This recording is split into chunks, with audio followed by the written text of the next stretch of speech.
இங்க ஒருத்தவரு அவங்க அம்மாவை கூட்டிட்டு அவங்க தங்கச்சி வீட்டுல விடலான்னு போறாரு.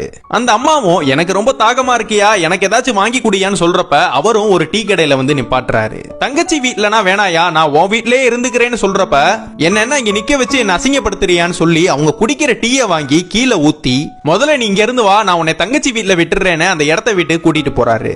அந்த இடத்துக்கு வந்து பார்த்தா இவரோட தங்கச்சி வீடும் பூட்டி இருக்கு.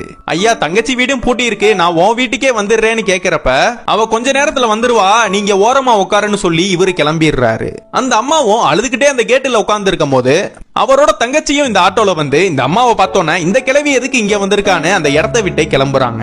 அந்த பக்கத்து வீட்டுக்காரங்க அந்த அம்மாவை பார்த்துட்டு அந்த தங்கச்சிக்கு கால் பண்றாங்க.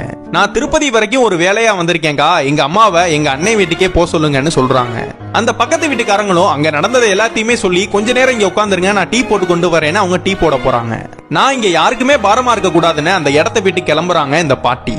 காலையில இருந்து எதுவுமே சாப்பிடாதனால இந்த அம்மாவும் மயக்கம் போட்டு கீழே விழுந்துடுறாங்க. அப்ப கார்ல இருந்து ஒரு 2 பேர் வந்து இந்த அம்மாவை வீட்டுக்கு கூட்டிட்டு போய் என்ன ஆச்சுன்னு கேக்குறாங்க. இந்த அம்மாவும் இவங்களுக்கு நடந்த விஷயத்தனா சொல்லி ரொம்ப ஃபீல் பண்ணிட்டு இருக்காங்க. அம்மா நீங்க கவலைப்படாதீங்கம்மா, எவ்வளவு நாள் வேணாலும் எங்க வீட்டுல இருந்துக்கோங்கன்னு சொல்றாங்க. அடுத்த நாள் இவரு ஒரு தெரிஞ்சவருக்கு கால் பண்ணி, எங்க வீட்டுக்கு முடியாத ஒரு வயதான அம்மா வந்திருக்காங்க, அவங்களுக்கு ஏதாச்சும் நீங்க வாங்கிட்டு வந்து பாத்தீங்கன்னா அவங்க சந்தோஷப்படுவாங்கன்னு சொல்றாரு. அதெல்லாம் கேட்ட இவரும் நான் கண்டிப்பா வாங்கிட்டு வந்து பாக்குறேன்னு சொல்றாரு. வீட்டுக்கு வந்து பார்த்தா இவரோட அம்மா தான் அங்க நின்னுட்டு இருக்காங்க. அவங்க அம்மாக்கும் இவரை பார்த்தோன்னே கண்ணே கலங்கிருச்சு. மத்தவங்களுக்கு உதவி பண்றது பெருசு இல்ல, பெத்தவங்களுக்கு உதவி செய்யணும், நீங்க இவ்வளவு கேவலமானவரான்னு கேட்டோன்னே அவர் கண்ணுல இருந்து பொல பொலன்னு தண்ணி வந்து அவங்க அம்மாட்ட மன்னிப்பு கேட்டு அவங்க அம்மாவையும் அந்த இடத்த விட்டு கூட்டிட்டு போய் அவங்க அம்மாவை நல்லா பாத்துக்கிறாரு.